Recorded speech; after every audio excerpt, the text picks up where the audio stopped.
दोस्तों नमस्कार, कैसे हैं आप। आशा करता हूं आप घर पर सुखी होंगे, परिवार कुशल होंगे। और दोस्तों इस लॉकडाउन के भवन में आप घर पर रहकर बहुत बहुत स्वादिष्ट व्यंजनों का आनंद ले रहे होंगे, ऐसी मैं आशा कर रहा हूं। परंतु अपने स्वास्थ्य का भी ध्यान रखें, योग प्राणायाम नित्यादि करते रहें और नित्य कर्म अपना समय पर पूर्ण करें। दोस्तों एक विद्यार्थी का कमेंट में मैसेज आया कि सर मैं बार बार असफल हो रहा हूं, क्या करूं। दोस्तों इसका एक ही जवाब है कि आज सफलता यह सिद्ध करती है कि सफलता का प्रयत्न ठीक ढंग से नहीं किया गया, और असफलता एक और संकेत देती है कि आप प्रयत्न कर रहे हैं।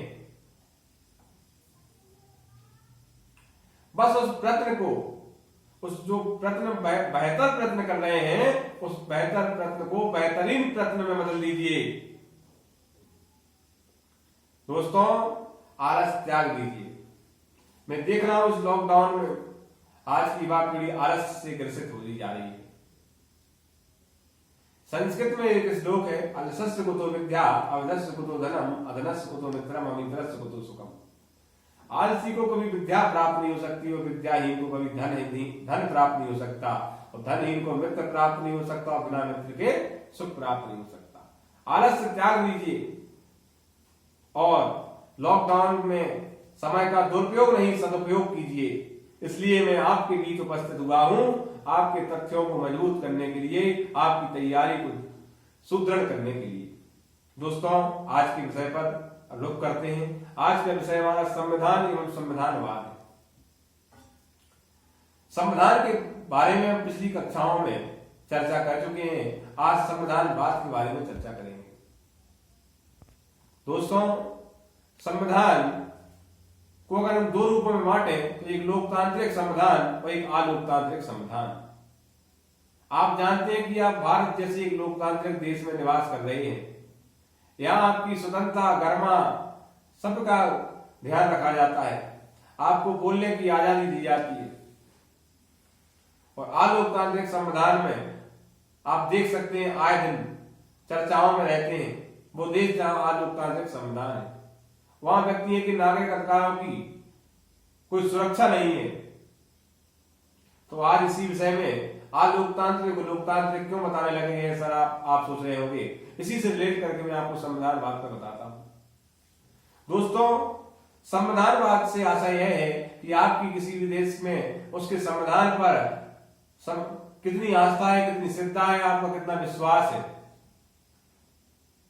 अगर संविधान में से संविधानवाद को घटा दिया जाए तो आप उस इक्वल टू लिखेंगे अलोकतांत्रिक संविधान, और संविधान में अगर संविधानवाद तोड़ दिया जाए तो उसमें आप लिखेंगे लोकतांत्रिक संविधान। दोस्तों भारत में लोकतंत्र है, आपको यहाँ पे आजादी है, जनता का शासन है। मैं आपको पूर्व की वीडियो में बता चुका हूं कि जिस देश का संविधान जैसा होगा उस देश की राज्य व्यवस्था की प्रकृति भी वैसी ही होगी। अतः नेचर ऑफ कॉन्स्टिट्यूशन समानुपाती होगा नेचर ऑफ पॉलिटी के। लोकतांत्रिक संविधान में आपको उदाहरण देता हूं, आपको बोलने की आजादी है, व्यवस्था के विरुद्ध, सिस्टम के विरुद्ध आप बोल सकते हैं।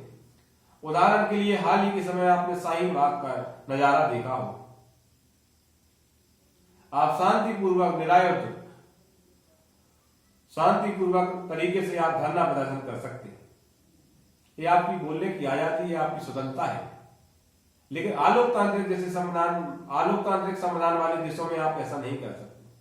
आपको उदाहरण देता हूं चीन का। चीन में छात्रों ने प्रदर्शन किया, रोड पर आ गए, वहां की सरकार ने उनका नरसंहार कर दिया, पीटा, उनकी पिटाई की। और ध्यान आएगा आपको माओ से तुंग जैसे व्यक्ति। तो आप आशा करता हूं कि लोकतांत्रिक व अलोकतांत्रिक में समझ गए होंगे। दोस्तों अब अलोकतांत्रिक देश में संविधानवाद होता है या नहीं, या लोकतांत्रिक देशों में संविधानवाद होता है या नहीं, इसके भीतर हम चर्चा करने के लिए प्रवेश कर रहे हैं।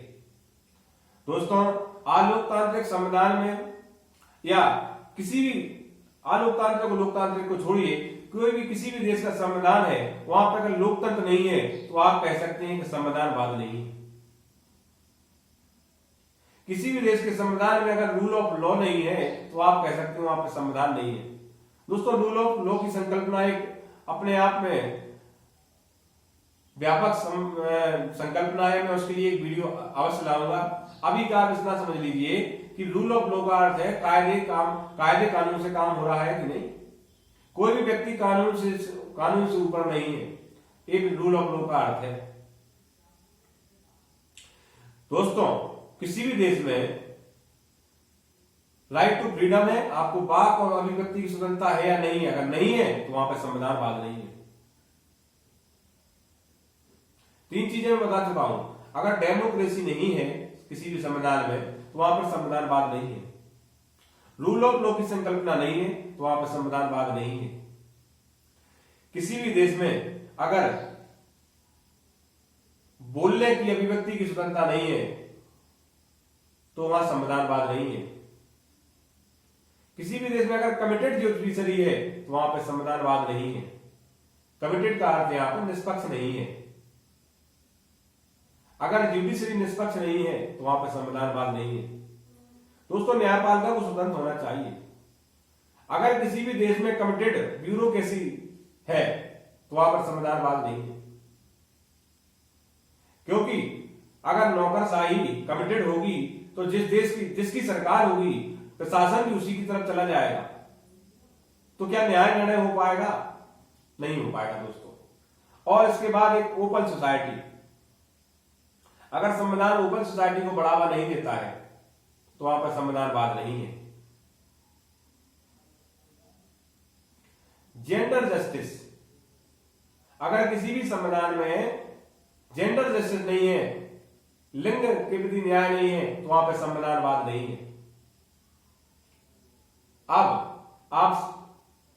हमने ये बताया आपको जहां कि संविधान में ये तत्व नहीं है वहां पर संविधानवाद नहीं है, तो आपके मन में प्रश्न उठ रहा होगा कि क्या भारत में संविधानवाद है? जी बिल्कुल, आप सही जा रहे हैं। एक विद्यार्थी के मन में आप प्रचार देखते होंगे कि पार्ले जी का प्रचार अगर देखो तो उसमें आता है कि बचपन से बड़ा कोई स्कूल नहीं और क्यूरियोसिटी से बड़ा कोई टीचर नहीं। क्यूरियोसिटी होना चाहिए कि स्टूडेंट में, इसलिए आपको एक प्रश्न की उत्सुकता आपके मन में आना लाजमी है। दोस्तों, भारत में जेंडर जस्टिस पर बल दिया जाता है या नहीं? आप मुझे कमेंट में इसका आंसर या सुनो में बताइए।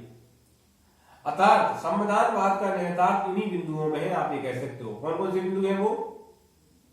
आप इन बिंदुओं को क्रम से कमेंट में लिखिए। अगर मैं इनको बार बार रिपीट करूंगा तो वीडियो लंबी हो जाएगी। दोस्तों, आप एक और इन सभी बिंदुओं के बाद आप एक अथवा में एक व्यक्ति अर्थात आप लिख सकते हो कि जिस देश के संविधान में संवैधानिक नैतिकता नहीं है वहां संविधानवाद नहीं है।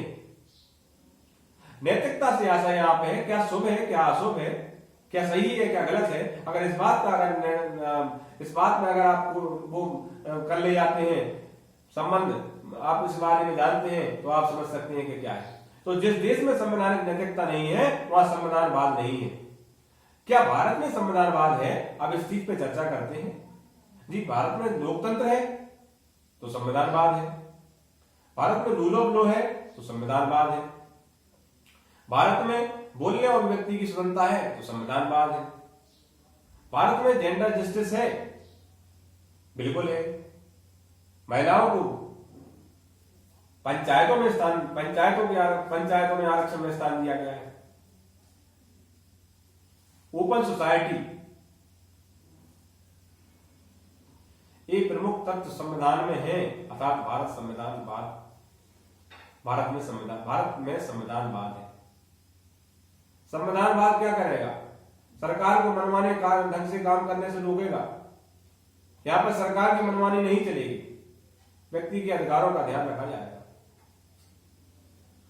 दोस्तों, मैं विभिन्न विद्वानों के रूप में जो संविधानवाद की परिभाषा दी गई है उसको मैं लिंक में दे दूंगा, और हो सकता है आपसे क्वेश्चन पूछा जा सके कि 3 अंक में कि संविधानवाद क्या है, तो आप किसी एक विद्वान की परिभाषा सीख सकते हैं। अर्थात जो मैंने बताया है यह आधार आपको मजबूत करेगा। दोस्तों, मैं आने वाली वीडियो में भी संविधानवाद के क्या तत्व हैं, क्या प्रकार है, इस पर भी चर्चा करूंगा।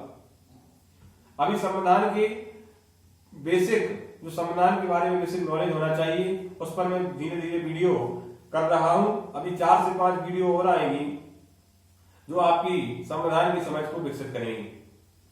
दोस्तों संविधानवाद के लिए आवश्यक तत्व जो है वो डेमोक्रेसी है, रूल ऑफ लॉ है, आपकी बोलने एवं अभिव्यक्ति की स्वतंत्रता है, इंडिपेंडेंस ज्यूडिशरी होना चाहिए, स्वतंत्र एवं निष्पक्ष न्यायपालिका होना चाहिए, ज्यूडिशरी को भी स्वतंत्र होना चाहिए, अर्थात ज्यूडिशरी